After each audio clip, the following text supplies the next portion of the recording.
দর্শক, আপনারা দেখছেন বাঙালি মাছুয়া। বাঙালিরা ইন্ডিয়ান নদীতে মাছ ধরতেছে। হেই, এখানে আছে স্বাধীন, আশিক ভান্ডারী, রবিউল, আলাদিন। হ্যাঁ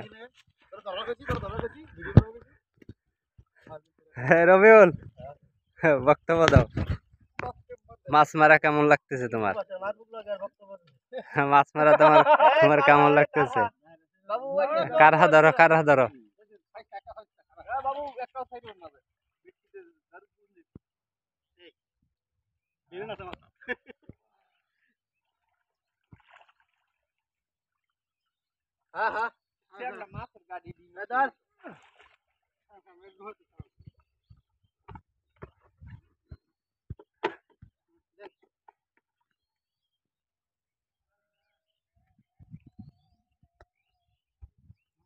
ভ্রমণে যায়